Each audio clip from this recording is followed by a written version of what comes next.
Ay mula pa sa Dasmariñas, Cavite, Ayun. makasama natin ngayon ang isang tunay na inspirasyon sa larangan ng edukasyon at digital advocacy. Pero bago yan, panoorin muna natin ito.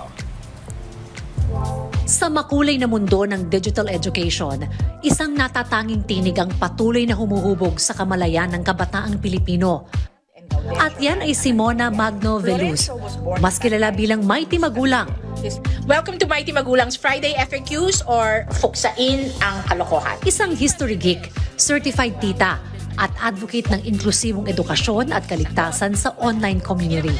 Sa kanyang social media accounts, nagbabahagi siya ng mga maikling aralin sa kasaysayan, ekonomiya at genealogy na may layuning labanan ang maling impormasyon at isulong ang pagpapalaganap ng tamang kaalaman.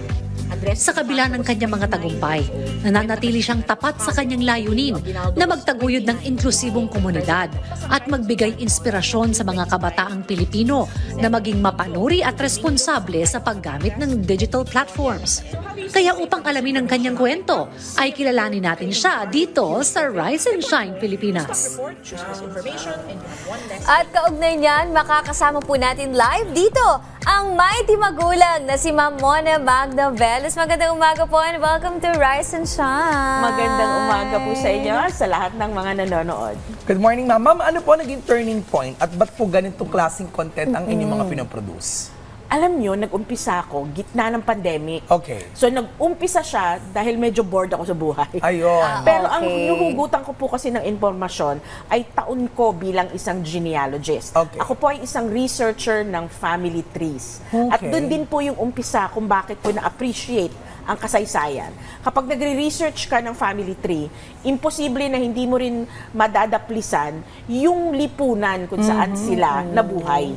So, ganun po. Yun po ang path ko para magkaroon ng ganitong klaseng content. Yun ang ibig sabihin ng genealogy, ma'am.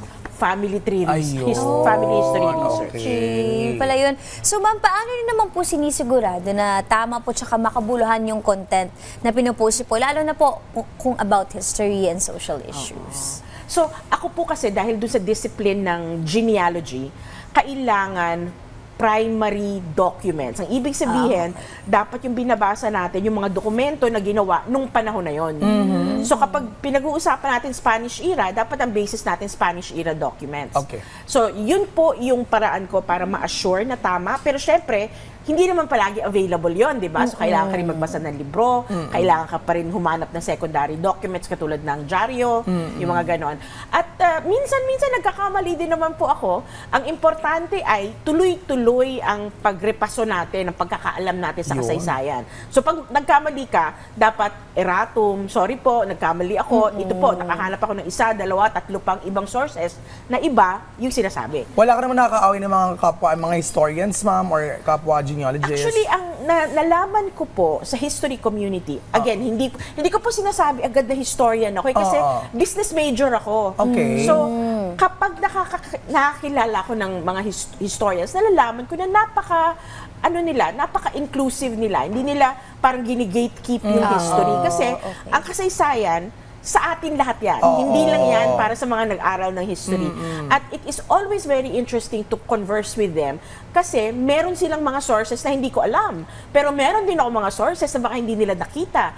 So it is a collaborative environment. Ayun, nakakatuwa naman. At least ganun, no? Kasi bahagi nga ng ating kulturang kasaysayan. So, Correct. kumusta, ma'am? Yung part na ikaw ay nakapag-produce the first time, second time ng yung videos, how was the reception? Alam niyo po, nung una, kasi nga medyo thunders na ako, di ba? So, Grabe. Pero young at heart naman. Yes. Pero feeling ko, nasa TikTok ako, parang walang manonood sa akin. Kasi Ay. yung mga bata nagsasayaw. Sa bagay. Ang iikli ng, ng 15 content seconds. nila. Oo, Ako, 30 3 seconds. minutes, di ba? Hindi ako pwede magkwento ng less than 3 minutes. So, akala ko walang manonood sa akin. Pero na-realize ko na ang mga kabataan ngayon parang uhaw Yes. sa kwento tungkol sa kasaysayan. Kasi Yun. yung mga kabataan, parang nawala yung history sa klase nila, hindi nila alam yun.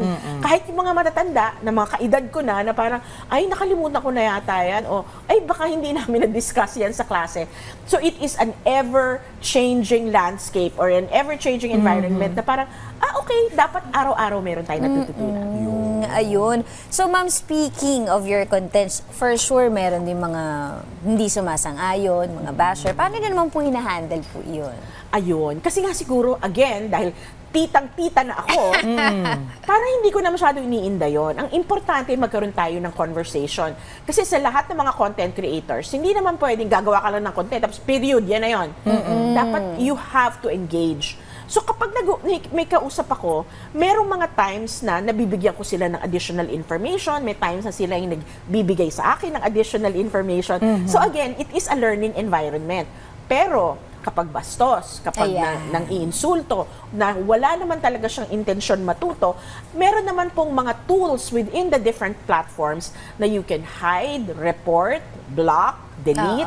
So, it is all up to the content creator kung gusto niya na medyo masalimuot ang kanyang comment section or kung gusto niya ng peace at gusto niya i-enforce yung civil behavior.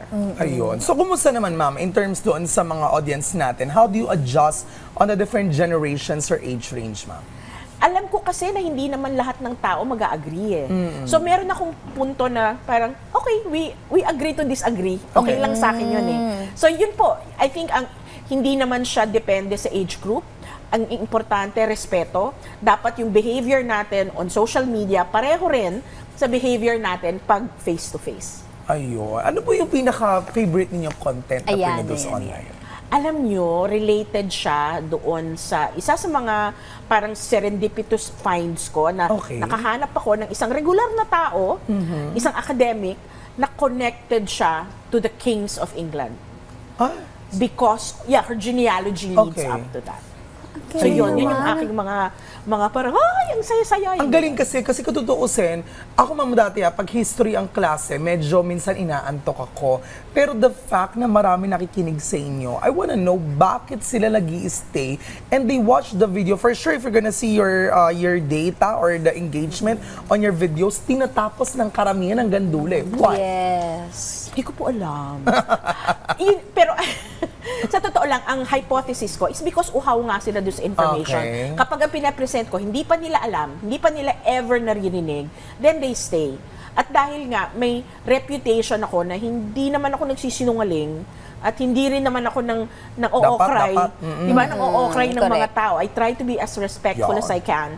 Then, they stay. And I have built a little community of people who appreciate history. Ano, after po nung first viral video, ano yung na-feel niyo po? Actually, dahil nga, again, tita na ako, I don't let it get to my head. So I also don't look at my metrics very often. Na parang, ilan na po ba ang followers niya? Tatanungin sa akin, hindi ko alam. Kukompute pa natin. Parang hindi ko pa, I haven't checked lately. Yung mga ganon. So I think the healthier approach is to take it, di ba, don't let it get to your head. Yes. May mga kabataan po kasi ngayon who judge others based on the number of followers they have, or they aspire to be internet famous by having a lot of followers. Hindi na po kasi yun ang importante sa buhay ko. So what is important to me is I produce quality content, and I have a rich life with my family and my advocacy. Oksa sa akin yan. Sana ganyan ang mindset na lahat ng content creators. Maganda yun. Dapat gayahin niyo yun. Ayan, tips na lang po para sa mga gusto ring mag-start ng mga ganitong klaseng content, mga educational, about history. Alam nyo, ang daming mga taong gustong mag-share. I think what's very important is dapat natural ka. Dapat ito talaga yung love mo, may passion ka. At meron kang hinuhugutan ng expertise. Hindi ka pwedeng gumawa ng educational content na wala ka namang expertise, di ba?